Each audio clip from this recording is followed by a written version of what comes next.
nga ba ang kaya mong gawin para sa pagmamahal mo sa iyong asawa? Ano ang kaya mo isakripisyo? Alang-alang sa sinumpaan yung kasal sa harap ng simbahan. Handa ka bang magpakamartir kahit malaman mong may kabit ang iyong asawa? O handa mong ipaglaban ang karapatan mo bilang legal na asawa? Subalit, paano na lang kung magbunga ang kataksilan ng lalaking yung sinasamba? Handa ka pa rin bang magbulag-bulagan at tanggapin ng harap-harapan ang pangloloko niya? O bibigyan mo ng leksyon ng kabit at ang malandi mong asawa? Ating tunghayan ang kwento ng pag-ibig ni Alice Ronda de Silva, ang mabait at mapagmahal na asawa. Ang gagawin ng lahat, wag lang mawala ang lalaking pinapangarap niya. Ang kwentong magtatampok ng mga pusong sugatan, mga pusong sawi at mga pusong punong-puno ng pagmamahal. Ako si Alice at ito ang aking kwento. Alice POV. Han, kamustang trabaho? Sinalubong ko siya pagbukas pa lang niya ng pintuan. Mukha siyang matamlay, katulad ng isang araw. Kinuha ko na yung black attache case niya. Sobrang lubog na lubog ng mga mata niya dahil sa eye bags niya. Talagang napaka-haggard ng mukha niya. I'm fine. Maikling sagot niya sabay upo sa couch. Hahalikan ko sana siya pero nilayo niya yung ulo niya sa akin. Medyo sumakit ang puso ko. Medyo nagulat ako sa ginawa niya. Dati-rati siya pa ang unang humahalik sa akin pero hindi ko nalang pinansin dahil baka nga pagod lang siya. Wanna eat? This oras ng gabi imposible namang kumain na siya. Di bali na lang kung kumain na siya sa labas. Hindi naman din kasi siya kumakain. Nang hindi ako kasama kaya't kahit na hating gabi, hinihintay ko pa siya. Pinipilit ko na lang ngumiti para naman kahit papano'y ma-inspire ko siyang ngumiti din. No, nakatakip ng kamay nito sa mukha niya. Tila ba'y nakaidlip na siya. Lately, lagi na siyang ganyan. Mukhang malamig ang nararamdaman niya sa akin. Kumain ka na? Tumayo na ako't nagtungo sa kusina. Sinusubukan ko pa rin ipaghanda siya ng pagkain. Kaunting lambing lang sigurong kulang dito. Hindi ako sanay sa ganito. Tahimik, walang umiimik pag tinatanong siya. The silence is really making me deaf. No, ang sabi ko, hindi ako nagugutom. Pagod ako, ayusin mo lang ang higaan ko. Tatayo na sana siya pero sinalubong ko siya ng yakap. Han, kain na tayo. Hindi ko na naituloy ang paglalambing ko sa kanya. Nabigla niya akong naitulak palayo sa kanya. Nagulat ako sa ginawa niyang yun. Galit na galit siyang nakatingin sa akin. Ang brownish niyang mga matay na puno ng galit habang nakatingin sa akin. Ano ba? Hindi ba't sabi ko sa'yo na pagod ako? Pagod ako, okay? Napahawak ako sa aking dibdib at hindi mawari kung bakit kailangan niya akong sigawan at itulak ng ganun. He seems different. Kumain ka na lang kung gusto mo. Mauna na ako sa itaas. Medyo naging kalmadong boses nito. Walang lingon likod siya sa aking umakyat sa itaas. Naiwan ako dito sa kinatatayuan kong gulat sa mga nangyari. Napahawak na lang ako sa dibdib ko. Sa sobrang lakas ng kabog ng dibdib ko'y tila hindi na ako makahinga. Bumigat na lang ng ganon-ganon ang dibdib ko. Tila ba may pumatong na elepante sa akin. Naupo na lang ako sa upuan sa may dining table. Hindi ko na mapigilan at kumuwala ng luha ko. Napahawak na lang ako sa ulo ko at sinandig ang dalawa kong siko sa lamesa. Why is he doing this to me? Ilang araw na rin siyang nanlalamig sa akin. Alam ko naman sa sarili kong wala na akong nagawang kasalanan. Ngayon lang niya ako nasigawan at naipagtabuyan ng ganito. Pinunasan ko ng luha ko, tumakyat na rin sa itaas. Nawalan na rin ako ng gana pang kumain. Nag-alinlangan pa akong buksan ang seradura ng pintuan namin sa kwarto dahil pag nagigising siya'y baka sigawan pa niya ako. Inipon kong lakas ng loob ko at binuksan ng dahan-dahan ng pintuan. Hindi naman siya nagising sa pagbukas ko. Dahan-dahan ko rin yung sinara. Tininan kong pagmumukha niya, ganun pa rin. Pogi pa rin si Mr. Isaac de Silva, ang asawa ko. Matangos ang ilong, magandang mata, moreno at makinis. Sino nga bang hindi ma-in love sa kanya? Kapag nakikita ko siya'y bigla na lang nawawalang galit na nasa puso ko. Hindi naman siya nagpalit ng uniform niya sa trabaho. Naka-coat pa rin ito at naka-necktie pa. Talagang nag-aalinlangan ako kung bakit siya nagkakaganito pero siguro nga'y pagod lang talaga siya sa trabaho. I don't want to expect more or less. Ayoko masaktan. Tumabi ako at niyakap siya pero mas kinagulat ko ngayon ang ginawa niya. Tinanggal nitong kamay ko sa pagkakayakap sa kanya at sinabi nitong mainit daw pero nakakumot ito ng makapal at nakabukas naman ang aircon. Paano magiging mainit? Sinunod ko na lang ang sinabi niya, tinanggal ng mga kamay ko sa pagkakayakap sa kanya. Humiga na lang ako ng straight at kinuha ang kumot. Nakapatong ang dalawa kong kamay sa tiyan ko. Mukha akong patay. Pinikit kong mata ko at huminga ng malalim. Bigla na lang may tumulong mainit na likido sa aking mata. Talagang naguguluhan na ako sa nangyayari ngayon. Wala akong maisip na dahilan kung bakit. Wala lang to, Alice. Matatapos rin ito, Alice. Sabi ko sa sarili ko habang pinupunasan ng luha ko. Umaasa naman kasi akong walang ginagawa sa akin ng asawa ko eh. May tiwala ako sa kanya. Alam kong maayos din ito. Bestie, tumingin ka sa akin. Nag-away na naman kayo ni Isaac? Nakatingin ako sa malayo pero pinipilit ako ni Emily na itapat ko sa kanyang mukha ko. Siya yung kaibigan kong simula sa pagkabata hanggang sa ngayon na may asawa na ako'y hindi pa rin ako iniiwan. Kaya kung may nakakilala sa akin ng lubusan ay siya yun. Alam niya rin ang lahat ng detalye tungkol sa amin ni Isaac. Tss, kasi naman si Isaac eh. Ano, sinaktan ka ba? Sabihin mo lang, tatawagan ko si Hitler. Tropa ko yun.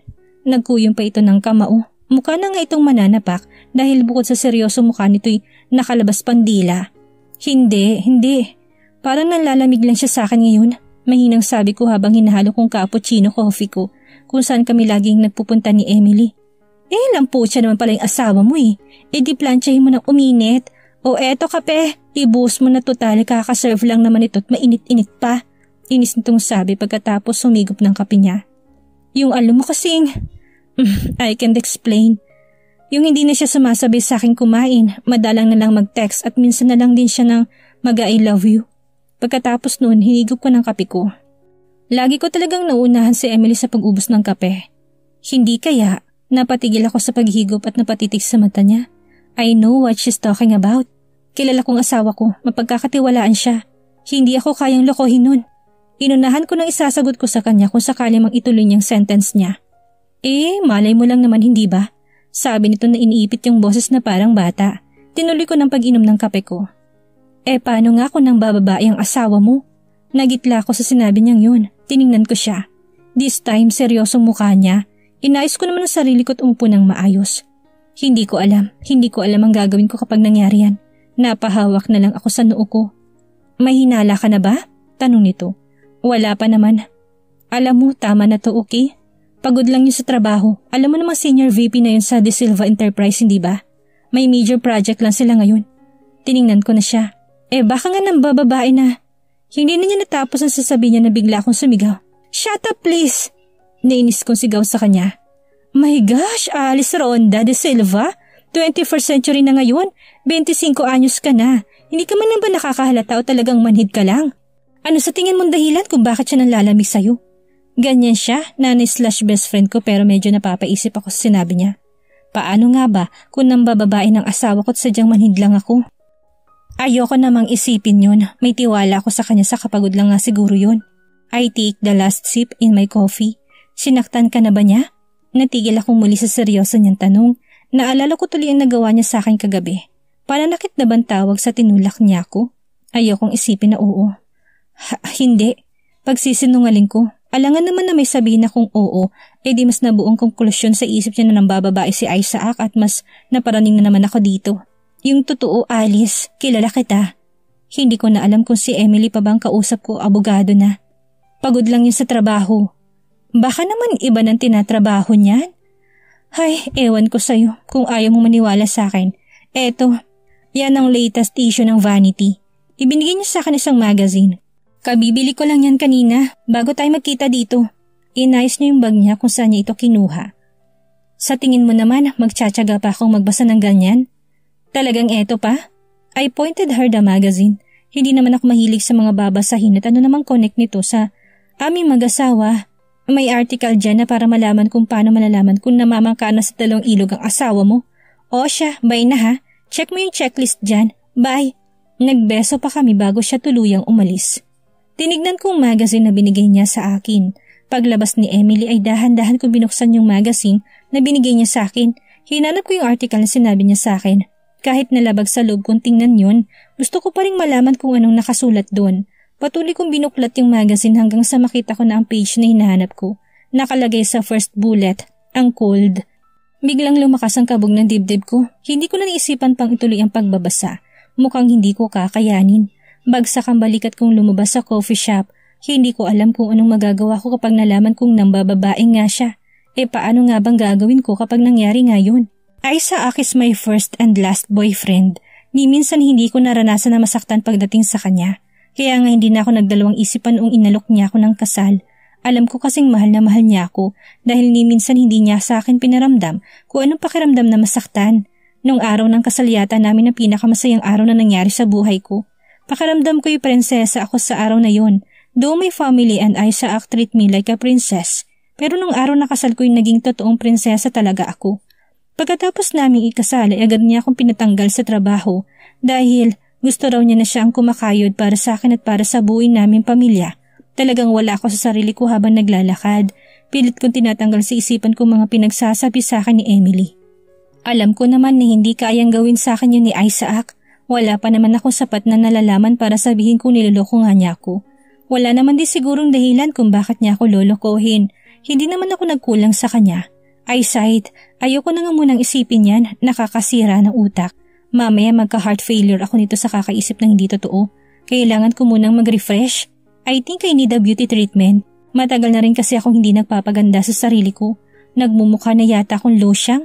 Kukunin ko na sana ang cellphone ko sa bag ko pero doon ko na lang nalaman na wala ang bag ko. Shit, naiwan ko yata sa coffee shop. Agad akong bumalik doon at sa kakatakbo ko'y may nabangga akong lalaki. Miss, sa'yo ba to? Napatingin ako sa mukha nito, agaw pansin ang gwapo niyang mukha. Tinignan ko naman ang hawak niya. Ang bag ko nga yun. Oo, salamat. Nahiya tuloy ako sa katanghang nagawa ko. Paano ba naman kasi pati yata utak ko naiwan ko dito. Lumakad ako ng lutang ang utak ko. You're welcome. By the way, I'm Colton. Colton Alegre. He extended his arms. Alice De Silva. I also extended my arms and took a shook hands with him. Nice meeting you, Alice, he stated. Thank you ulit. I gave him a fake smile. Yung fake smile na para sa kanya lang dahil binalik niyang bag ko. Welcome. He replied at me with a smile also. Pumasok na siya ulit sa loob ng coffee shop. Mabuti na lang at marami pa ring mababait ngayon kung hindi. Wala nang IDs and cards ko. Agad kong kinuha yung cellphone ko para i-check kung nag-text ba o tumawag man lang ba sa akin si Isaac pero wala ko nakitang missed call and text. Bago ko pa ilagay ang cellphone ko ay nag-vibrate yon. Bigla ko naman tinignan at baka si Isaac na nga yun. Pagtingin ko'y nakita kong text message ng smart body. Nainis naman ako tuluyan ko nang inilagay yun sa bag. Umakyat ako sa second floor gamit ang escalator. Naroon kasi ang paborito kong beauty salon. Hello Alice! Agad akong sinalubong ni Becky pagkapasok ko sa salon, yung baklang parlorista. Hi, walang tao dito. As in wala, masyado pa kasing maaga. Silang dalawa lang nung kaibigan din yung baklang nagtatrabaho rin dito. Kamusta ka na? Ang tagal mo na rin huli kong nagpa-ice dito. Okay lang naman, umupo na ako. Tinignan ko mukha ko, medyo nagiging lola na nga ang itsura ko. Lumalaki ng eyebags ko at dumarami na rin ang patay kong buhok. My gosh, Alice! This is the worst hair I've ever seen. Tinaas pa nitong buhok ko. Sunog na nga mga buhok ko. Ikaw nang bahala dyan. Basta yung mas gaganda ba ako ha? Biro ko pero ayun naman talagang gusto kong mangyari para sa akin. Okay, I got ya. Dali-dali kong pinuntahan yung cellphone kong nasa dining table. Nasa kusina kasi ako ngayon. Nagluluto kahit nga 6:00 pa lang ng hapon. Gumuhit sa labi kong ngiti nang makita kong si Isaac ang nag-text sa akin. Binuksan ko ang text message niya at sinabi niyang uuwi raw siya ng maaga ngayon na mas nagpangiti sa akin. Nireplyan ko naman siya. Sure Han, I love you. Pagkatapos kong ilapag sa may divider yung cellphone ko ay bumalik na ako sa niluluto kong adobo. Adobo kasing paborito ni Isaac. Mga ilang minuto lang ang lumipas at naluto ng adobo. Naghanda na ako ng 2 plato para sa aming dalawa. Hinanda ko na rin ang kanin. Nakaredy ng lahat, siya na lang ang kulang. Pumunta muna ako sa itaas para mag-ayos ng kahit konti para naman sa pagdating niya ay makita niya akong sa bago kong look. Mas naging bouncy ang buhok ko, medyo pinakulot ko yung buhok ko. Nag-ayos ako ng konti tapos pinaligo ko na halos sa katawan kong perfume na binigay sa akin ni Isaac. Hindi pa ako tapos maglagay ng hikaw ko at biglang may bumusin ng sasakyan sa labas. Siguradong si Isaac na yon, kaya na may binilisan kong paglagay sa hikaw ko at dali-dali akong bumaba. Tumambad sa akin ang black Toyota Vios niya. Bumaba ng lalaking naka-black suit. I opened the gate at sinalubong ko siya ng halik sa pisngi. Halika na Han, our dinner is served. Pagkapasok namin sa loob ay hinubad nitong kanyang suit at kanyang necktie. Tanging white long sleeves lang ang natirang suot nitong pang-itaas. Kain na tayo. Umupo na siya, tumupo na rin ako. Kailan na ba matatapos yung project niyong yan? Sa auto company kasi siya ng tatay niya nagtatrabaho. Sa Pruett Corporation, naghahanda kasi sila para sa 10th anniversary ng company nila. Kanina ko pa sinusuklay yung buhok ko para mapansin niyang may nabago sa akin pero walang epekto sa kanya. Hindi mo lang ba niya napapansin? Ang manhid. Next week na rin yung anniversary eh. Sinandukan ko na siya ng kanin at ulam. So ang ibig sabihin ba niya ay makakaluwag ka na ng mga schedule mo pagkatapos niyan? Nagsandok na rin ako para sa akin. I don't know by now pero baka. Sana naman bakante ng oras niya para naman makapag-banding kami kahit minsan lang. Actually, nagpapapansin ako dahil next week na rin ang first year anniversary namin. Pagkatapos mo niyan, gusto mong magbakasyon tayo sa ibang bansa? Sa Sentosa, sa Singapore o kaya naman ay sa Hong Kong? Sarap na sarap ito sa pagkain niya. Iba talaga kapag ako nagluto ng pagkain. Hindi niya mabitawan ng kutsara at tinidor. Sa pagtitig ko pa lang sa kanya habang kumakain ay nabubusog na ako. Parang hindi ko na kailangan pang kumain. Makita ko lang siya ay okay na. Wag na, masyadong mahal ang gagastusin. Sayang lang sa pera. Agad naman ako nalungkot. Akala ko pa naman papayag siya. Matagal na rin kasi kaming nag-out of the country bonding.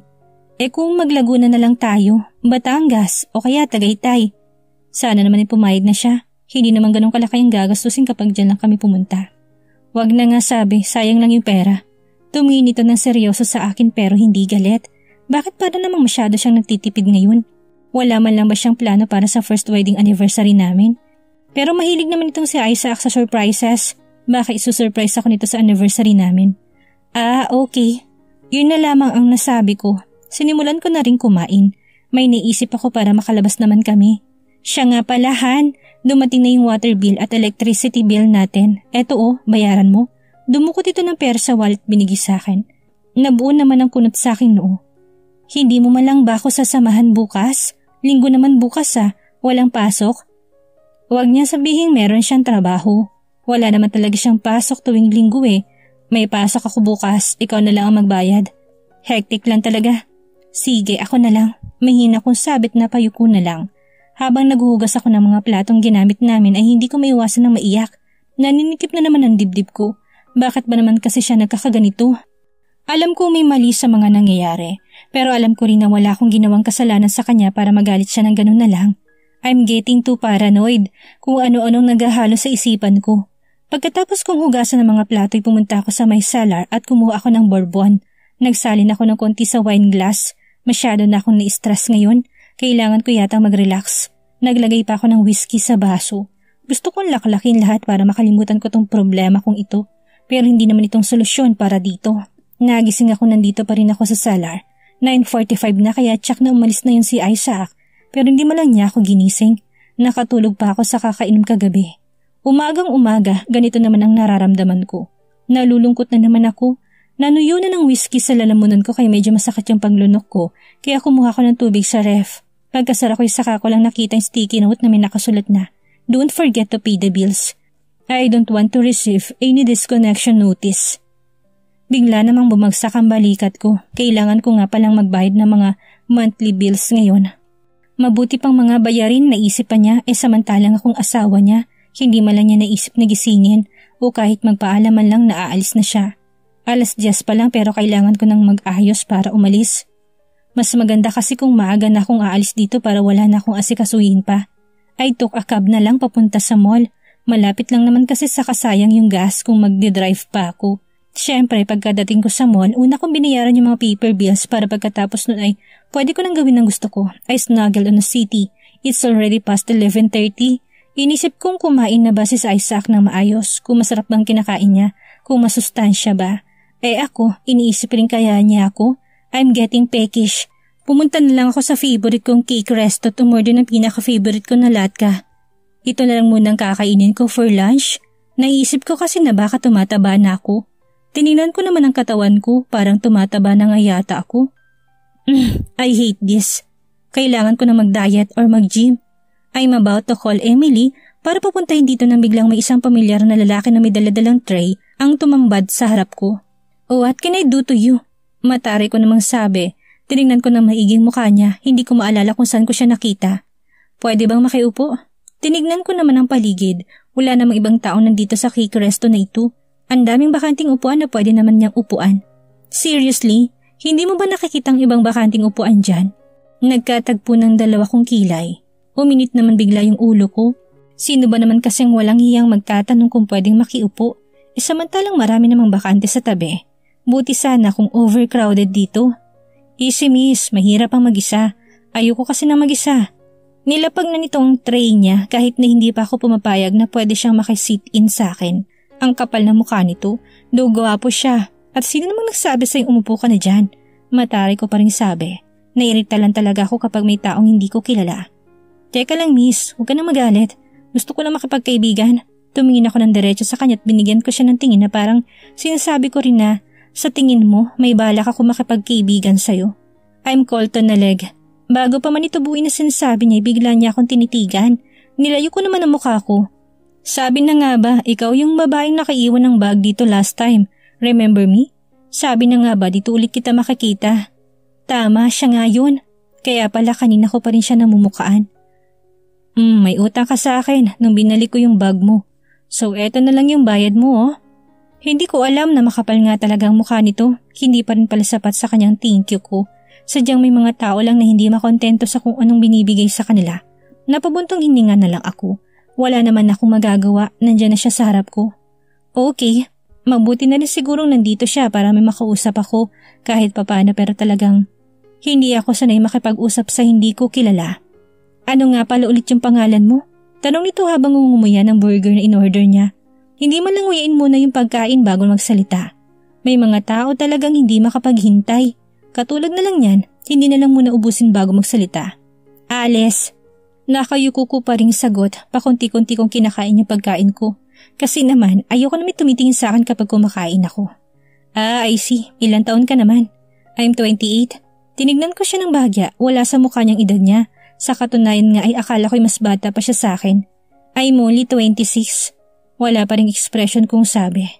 Alice, may problema ka ba? Parang kanina ko pa napapansin na malungkot ka.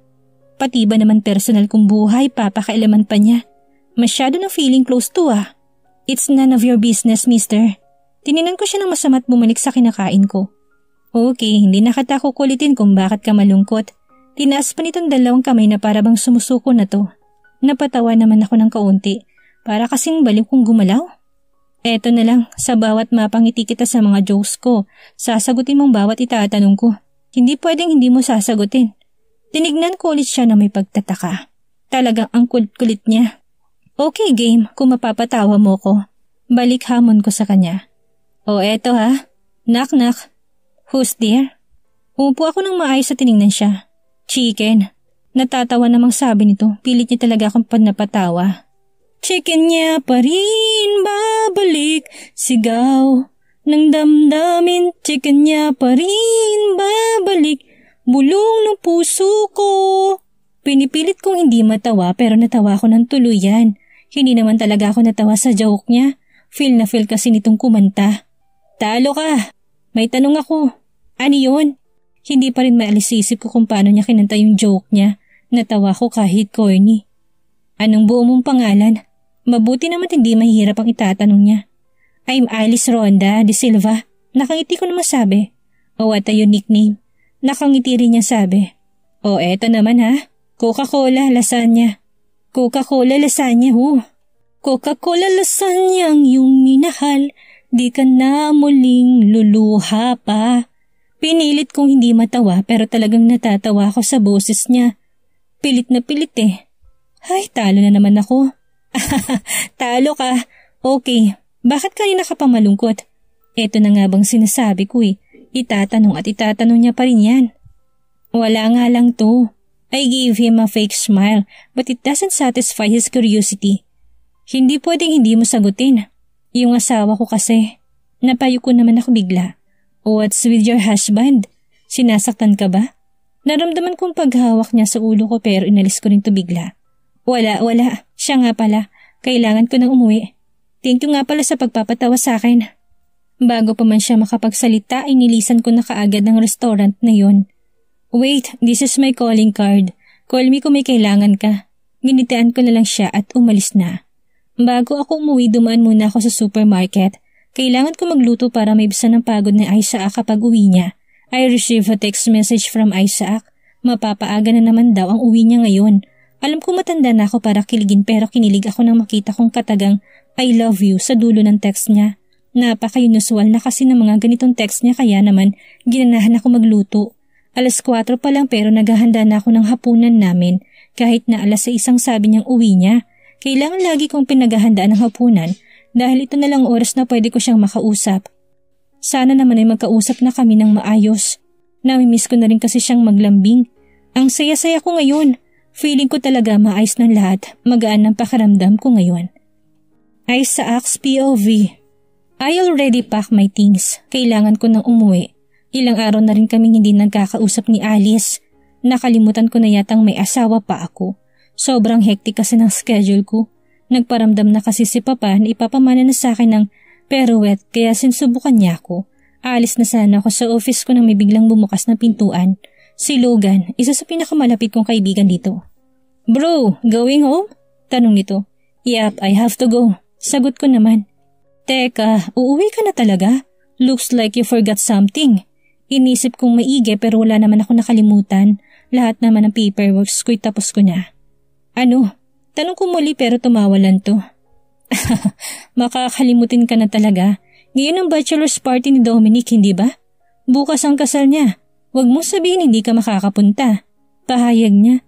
Bigla naman ako napamura. He should have told me this earlier. Baka maghintay si Alice. Bukas na nga palang kasal ni Dominic. Dominic was also my friend, also my workmate. Ano? Tara na? Umalis na ito sa office ko. I check my phone. What the heck? Dead battery. How can I text Alice? I don't memorize her number either. Hindi ko padala ang charger ng cellphone ko. I have no choice. Pumunta ako sa bachelor's party ni Dominic. Magpapakita lang siguro ako doon at uuwi na kaagad. We headed at Dominic's condo unit. O pare, buti nakarating pa kayo. Kanina pa nagsimulang party but it isn't over yet. Bungad sa amin ni Dominic na pagbuksan niya kami ng pinto ni Logan. May dala pa itong wine glass. Medyo mukhang lasing na siya sa pananalita niya. Tumuli naman kami sa loob. Dumiretso ko sa isang upuan sa may gilid. I'm trying to open my phone pero wala. Hindi talaga ma-open. It's already 7 p.m. and I'm sure na kanina pa yun naghihintay. After a couple of minutes, pinuntahan ako ni Logan. O teka, mukhang kanina pa kita nakikitang hindi mapakali dyan sabi ni Logan. Baka kasi naghihintay na sa akin si Alice. May dala ka bang charger dyan? Naku, wala Mabuti pa. Enjoyin na lang natin tong party. Halika dito. Hinatak niya ako pupunta sa kusina. Hindi lang pala lalaki ang nandito, may mga babae din. O heto, iinom mo na lang yan. Sabay bigyan niya sa akin ng wine glass pero tinanggihan ko yun. Kailangan ko na umuwi. Bro, uwi na ako. Hinahanap na talaga ako ni Mrs. Pare, masyado pang maaga Let's just enjoy this night. So sobrang inis ko inagaw ko ng basong kanina pa niya binibigay sa akin. Tinungga ko yun sa isang inuman lang. Lumapit ako sa cellar at kumuha pa doon ng wine. Nagsalin ako sa baso ko tinungga ulit. Siguro naka-4 na baso na ako nang magtipon-tipon ng lahat ng tao sa gitna. Ito ng last day ng pagkabinata ni Dominic kaya kailangan lubos-lubusin na natin lahat. Let's drink for Dominic, sabi ni Logan and they all raised their wine glasses habang ako narito sa likod nila. Pagkatapos noon itnulak nilang lahat si Dominic papunta sa gitna. Ano na kasi ang sorpresa niyo? Tanong niya habang nilalagyan siya ng piring sa mata ni Logan. Wala ako sa wisyo para makisali sa kanila. Pagkatapos ng itali yun sa mata ni Dominic ay pumunta si Logan sa may pintuan. Tanging si Dominic na lang ang natirang nakatayo sa gitna. 1, 2, 3! Pagkasigaw ni Logan ay bigla niya binuksan yung pintuan. Meron dong malaking cake. Sa tingin ko karton lamang yun. Tinulak naman ni Logan yung cake papunta sa loob. Pagkapwesto nito sa harap ni Isaac, bigla itong bumukas.